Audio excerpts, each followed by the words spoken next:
Hello everyone, I hope that you all are doing well. So in this detailed video, I am going to discuss the most important topic which is important for long plus short plus MCQs. और ये बहुत critical topic है क्योंकि आपको पता है जो theories के टॉपिक होते हैं वो ऑलमोस्ट डिफ़िकल्ट होते हैं। सो हम प्याजेस की जो थेरी है उसको स्टेज बाय स्टेज डिस्कस करें कि कौन सी स्टेज लॉन्ग में बन सकती है। सो हम जो है ना ये अब प्याजेस की theory Piaget's pre operational stage discuss करने लगे हैं। सो ये स्टार्ट करते हैं। सबसे पहले तो हम इसका थोड़ा सा इंट्रोडक्शन ले लेते हैं इस स्टेज का। उसके बाद जो है हम देखते हैं कि इसकी सब स्टेजेस कौन सी हैं। अब प्याजेस प्री ऑपरेशनल स्टेज, अगर आप देखें तो अगर इस लफ्ज़ से ही आप मतलब निकलाएं प्री ऑपरेशन, इसका क्या मतलब होगा? इसका ये मतलब होगा कि चाइल्ड ने अभी तक ऑपरेशंस को परफॉर्म करना शुरू नहीं करना, मतलब प्री आ गया ना वर्ड में, मतलब पहले ऑपरेशंस परफॉर्म करने से पहले वाली स्टेज। सो ये हो गया इसका नाम का मतलब, जो लिटरल मीनिंग आप कह सकते हैं। अब हम इसकी थोड़ी सी एक्सप्लेनेशन देख लेते हैं। So in this stage child begins to represent the world with words, images, and drawings. They form stable concepts and begin to reason. At the same time, the young child's cognitive world is dominated by egocentrism and magical beliefs. अब मैं आपको उर्दू में समझा देती हूँ कि इसके अंदर है क्या। अब इस स्टेज के अंदर हम ये चीज़ें पढ़ेंगे कि जो चाइल्ड है वो इस वर्ल्ड को किस तरह रिप्रेजेंट करना शुरू कर देता है, वर्ड्स के ज़रिए, इमेजेस के ज़रिए और ड्राइंग्स के ज़रिए।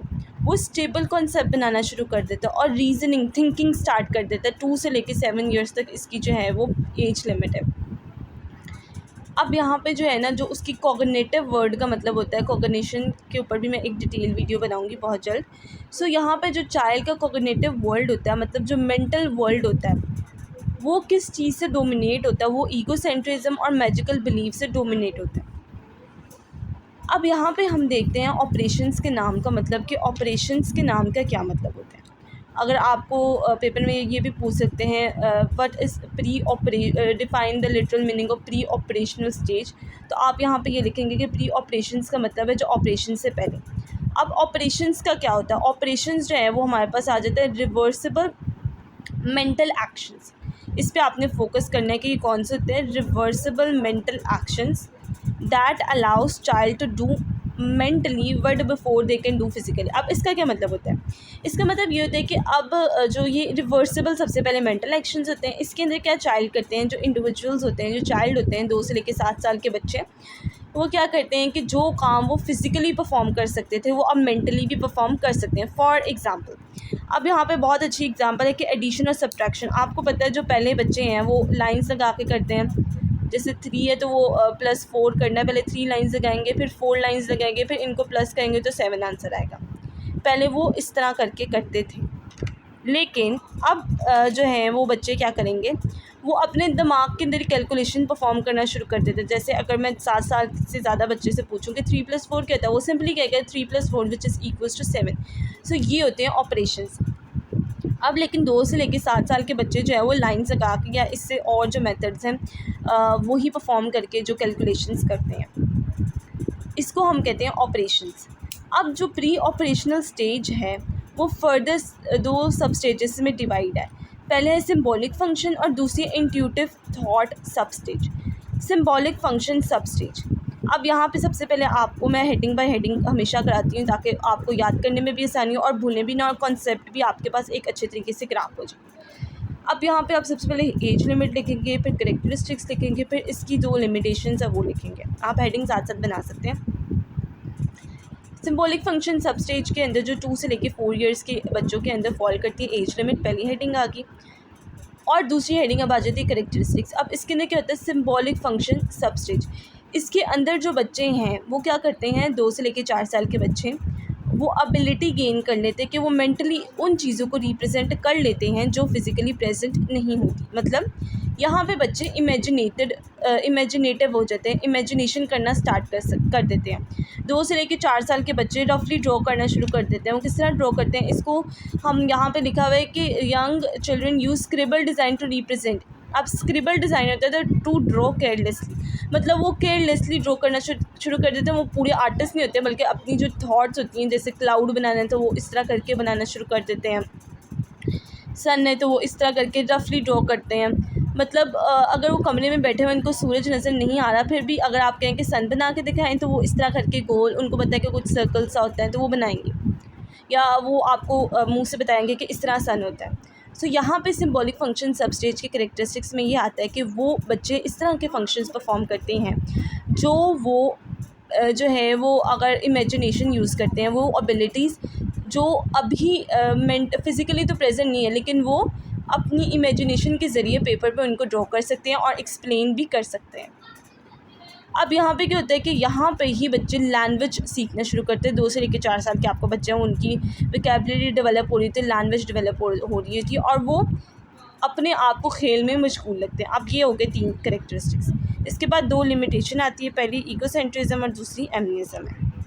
अब ना पहले मैं आपको ना ईगोसेंट्रिज्म और एमनिज़म का रफली बता देती हूँ, फिर हम इसको अच्छे तरीके से एक्सप्लेन करते हैं। ईगोसेंट्रिज्म ये होता है कि जो बच्चे हैं वो दूसरों के पर्सपेक्टिव को नहीं समझते, वो सिर्फ ये कहते हैं कि हमारा पर्सपेक्टिव बिल्कुल ठीक है और दूसरों का पर्सपेक्टिव ठीक नहीं है। एनिमिज़म ये होता है कि जो इनएनिमेट ऑब्जेक्ट्स हैं, बच्चे ये कहते हैं कि वो मूव कर सकते हैं, वो एक्शंस परफॉर्म कर सकते हैं। अब एनिमिज़म का मैं थोड़ा सा एक्सप्लेन करती हूँ, फिर ईगोसेंट्रिज्म पे जाते हैं और हम डिटेल में तो इनको बारी बारी डिस्कस करेंगे। एनिमिज़म के अंदर ये होता है कि जैसे आपने बच्चों को कहते हुए सुना होगा कि इस फ्लोर ने मुझे मारा है, तो ये एनिमिज़म के अंदर आता है। अब फ्लोर जो है वो इनएनिमेट है, ठीक है, वो मूव नहीं कर सकती, वो एक्शंस नहीं परफॉर्म कर सकती। सो ये आती है इस स्टेज की लिमिटेशन। वो सोचना शुरू करते हैं, यहाँ पे इमेजिनेशन शुरू करते हैं, लैंग्वेज डेवलप करते हैं और खेलना भी शुरू करते हैं, अपने आप को खेलने में मशगूल रखते हैं। करेक्टरिस्टिक्स 2 लिमिटेशन, ईगोसेंट्रिज्म और एनिमिज़म। अब मैंने आपको थोड़ा थोड़ा कॉन्सेप्ट दे दिया, अब जब मैं एक्सप्लेन में और एग्जांपल से बताऊंगी तब आपको ज़्यादा अच्छी समझ आएगी। ईगोसेंट्रिज्म जैसे मैं आपको पहले बता चुकी हूँ, जो चाइल्ड है वो अपने ही पर्सपेक्टिव को कहते हैं ठीक और दूसरों के पर्सपेक्टिव को नहीं समझते। इसके लिए जो हमारे पास पियाजे और बार्बर इन हेल्डर ने एक एक्सपेरिमेंट परफॉर्म किया था, वो नेक्स्ट पेज पे वो हम देखते हैं।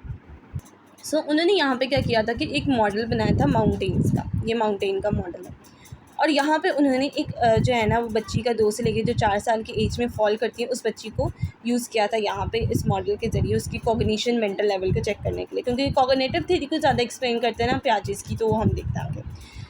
अब यहाँ पे आपको पहले ये मॉडल समझना पड़ेगा, एक्सप्लेनेशन आप खुद भी लिख सकते हैं, बहुत आसान सा मॉडल है, कोई इसके मुश्किल नहीं है। अब यहाँ पे चिल्ड्रन सीटेड है, ए वाली जगह पे उसने उस बच्ची को बिठाया। अब यहाँ पे आपको लोकेशंस लिखनी पड़ेगी बी, सी और डी। अब ये 3 माउंटेन्स आपने इनकी अरेंजमेंट अच्छे तरीके से याद कर लेनी है। पहले जो ये वाला ये सबसे छोटा है, फिर इसके बाद ये आता है, इसके ऊपर इन्होंने ये ऐसे कंटेनर रख दिया, इसके पास ये क्रॉस सा बना दिया, ठीक है ना, तो प्लस का साइन सा, फिर ये सबसे बड़ा माउंटेन है। अब आपने ए लोकेशन से भी इसको व्यू करना है, बी लोकेशन से भी इसको व्यू करना है, सी लोकेशन से भी इसको व्यू करके एक अलहदा बनाना है और डी लोकेशन से भी व्यू करके अलहदा बनाना है। इसका मतलब मैं बता देती हूँ, घबराने की बिल्कुल ज़रूरत नहीं है।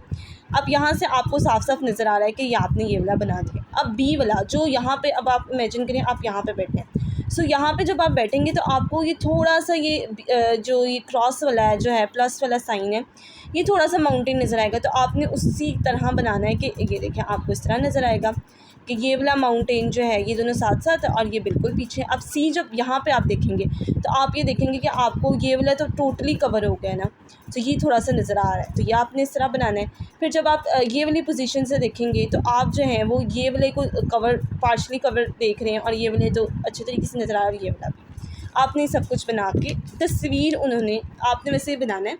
अब मैं आपको बताती हूँ कि उन्होंने ये एक्सपेरिमेंट किस तरह परफॉर्म किया था। पियाजे ने और बार्बर इन हेल्डर ने क्या किया था कि उन्होंने बच्ची को ये तस्वीरें जगह जगह से खींच के सामने रखी। उन्होंने एक डॉल को पकड़ा और उसको यहाँ बिठाया जहाँ पे ए सीट थी, तो उसने और बच्ची से कहा कि आप जो है ना वो इनमें से चूज़ करो कि डॉल क्या चीज़ देख रही है। सो उसने ये जब ए सीट पे बैठी और बच्ची भी ए सीट पे बैठी, तो उसने कहा कि ये वाली जो है ना ये वाली पिक्चर उसने सेलेक्ट कर दी। अब उन्होंने डॉल की लोकेशन चेंज की, उसको बी लोकेशन पे बिठा दिया। मतलब अब बच्ची को ये वाली पिक्चर बतानी थी कि यहाँ पे जो है ना वो डॉल ये चीज़ देख रही है, लेकिन उसने क्या किया, उसने ईगोसेंट्रिज्म का जो है ना वो लिमिटेशन क्योंकि उसके अंदर थी, तो उसने ये कहा कि ये वाली उसने दोबारा चूज़ की। फिर उन्होंने कहा चलो एक बार गलती हो सकती है, तो उन्होंने दोबारा देखा, सी वाली लोकेशन पर डॉल को बिठाया। सी वाली लोकेशन के मुताबिक उनको ये वाली चूज़ करनी चाहिए थी उस बच्ची को, लेकिन उसने फिर ये चूज़ की, और डी वाली लोकेशन पे भी उसने यही वाली चूज़ की। उन्होंने इससे ये जो है ना इस पूरे जो प्रोसेस को उन्होंने एक नाम दिया जो कि ईगोसेंट्रिज्म है, कि बच्चों के अंदर ये एबिलिटी होती है कि वो दूसरों के पर्सपेक्टिव को नहीं समझते, बल्कि वो सिर्फ अपने ही पर्सपेक्टिव को कहते हैं कि वो ही पर्सपेक्टिव ठीक है। अब एनिमिज़म का हम प्रोस्पेक्टिव देख लेते हैं, इसके अंदर क्या होता है। अब मैं आपको पहले ही इसका थोड़ा बहुत बता चुकी, यहाँ पे एग्जांपल्स ही दूंगी और एक लाइन में इसको एक्सप्लेन कर देती हूँ फिर से, कि एनिमिज़म के अंदर क्या होता है कि जो बच्चे हैं वो ये कहते हैं कि जो इन एनिमेट ऑब्जेक्ट्स है वो मूव कर रहे हैं, उनके अंदर ये क्वालिटी है, वो एक्शन परफॉर्म कर सकते हैं। अब यहाँ पे कुछ एग्जाम्पल्स दिए हैं जो कि बड़े मज़े की और बड़ी फ़नी सी हैं। That tree push the leave of and fell down. बच्चे ये कहते हैं कि उस ट्री ने उस लीव को नीचे फेंक दिया, जबकि आपको पता है इस तरह नहीं होता। पूरे प्रोसेस होते हैं कि जो लीव है उसके ना कैल्शियम ऑक्सलेट्स के मतलब जो वेस्ट प्रोडक्ट्स है उसके क्रिस्टल स्टोर होते हैं और हैवी होते हैं और फिर वो नीचे गिरता है, ना कि ट्री उसको नीचे गिराता है लीव को।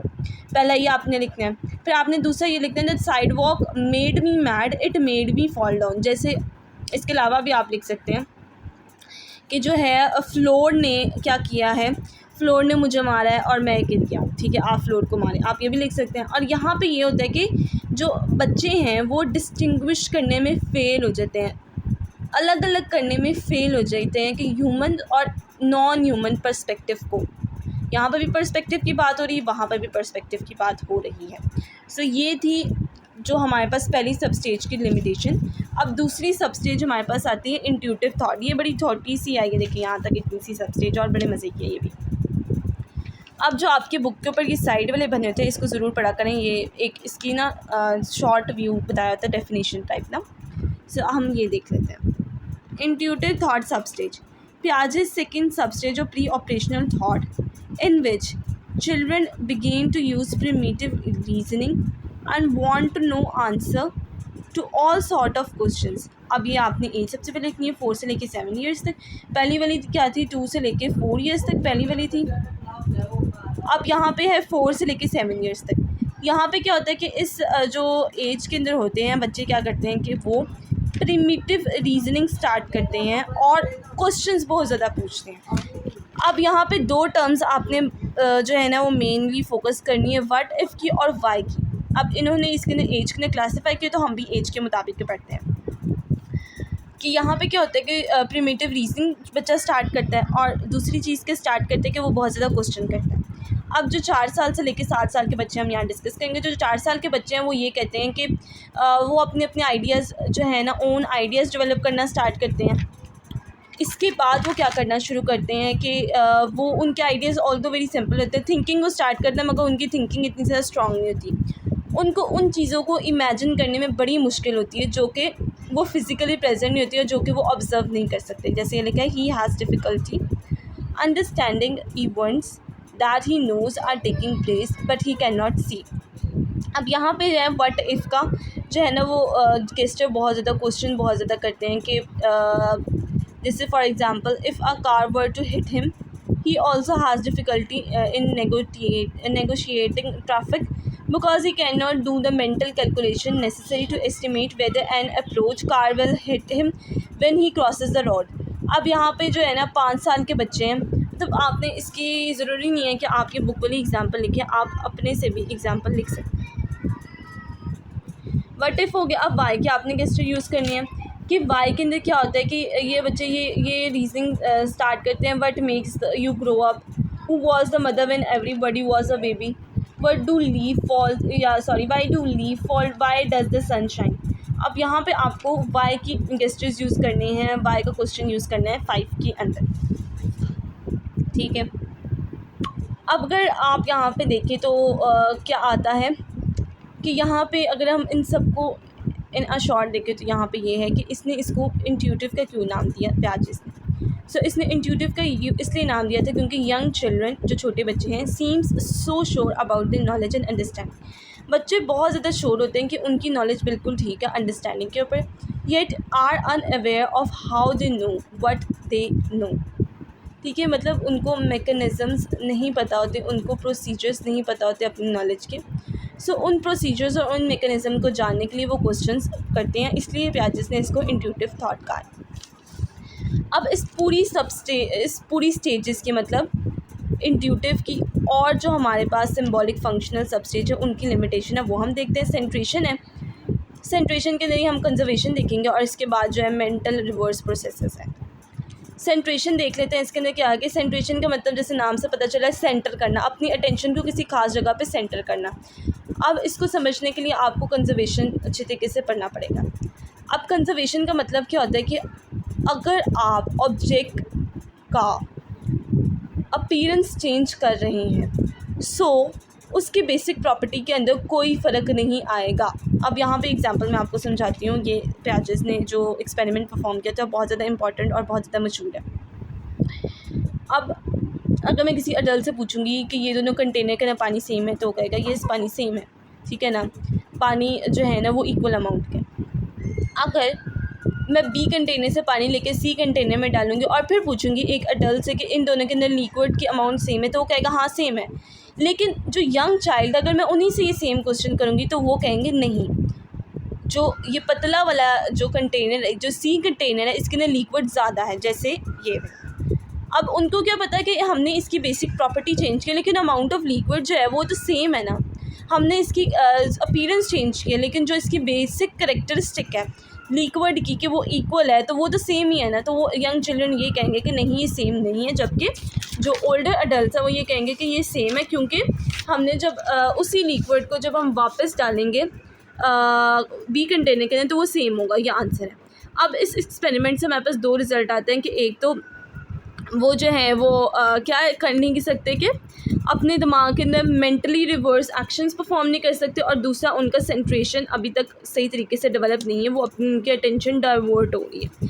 अब मेंटली रिवर्स एक्शंस के ज़रिए भी उन्होंने एक जो है वो एक्सपेरिमेंट दिया है और वो हम देख लेते हैं। मेंटली रिवर्स एक्शंस का एक्सपेरिमेंट। अब ये वो इस डायग्राम के ज़रिए मैं आपको समझाऊंगी। अब यहाँ पे टाइप ऑफ कंजर्वेशन है, नंबर, मैटर और लेंथ, और ये हमारे पास इनिशियल प्रेजेंटेशन है, फिर मैनिपुलेशन है और प्री ऑपरेशनल चाइल्ड के आंसर है। अब आपको पता है कि नंबर ऑफ़ रोज़ जो है वो सेम है और बॉल्स की अमाउंट भी सेम है। अगर मैं लोकेशन चेंज कर दूँ, किसी अडल्ट से पूछूँ तो वो कहेगा हाँ भाई ये तो सेम है। लेकिन अगर यही मैं रो को चेंज, जैसे ऊपर 4 है नीचे 4 है, अब ऊपर वाले में थोड़ा थोड़ा डिस्टेंस कर दूँ और यहाँ से मतलब इसके थोड़ा सा डिस्टेंस हो जाए, यहाँ नीचे कोई बॉल ना है, और यहाँ पे भी 4 है यहाँ पे भी 4 है वैसे। और अगर मैं 2 से लेके 7 साल के बच्चे से पूछूँ कि कौन सी इन दोनों में से भरी रो, वो ये कहेगा कि पहली वाली रो भरी है। तो ये तो आंसर गलत है। तो यही लिमिटेशन में आता है। और मैटर के अंदर भी यही है कि जो ये दो क्ले के मैसेज हैं, अगर मैं एक को लंबा कर दूँ और पूछूँ कि कौन सी लंबी, तो ये कहेगा स्ट्रेट वाली लंबी है। ये दो आपको जो है ना ये स्टिक्स नज़र आ रही है, ये भी सेम अलाइन है और सेम लेंथ की है। अगर मैं एक को थोड़ा सा आगे रख दूँ तो बच्चा ये कहेगा जो आगे वाली है वो ज़्यादा लंबी है। सो इसके अंदर ये क्या है, इसके अंदर ये आता है कि जो बच्चा है वो सेंट्रेशन भी उसकी लैक कर रही है और इसकी मेंटली रिवर्स एक्शन भी लैक कर रहा है। ये आगे दो इसकी लिमिटेशंस पूरी स्टेज की। I hope so this video was extremely beneficial for you, because this topic was actually a tricky topic, but I have explained it very well. So if you still have any questions, so you can ask in comment section and I will surely answer you. Thank you for watching this video.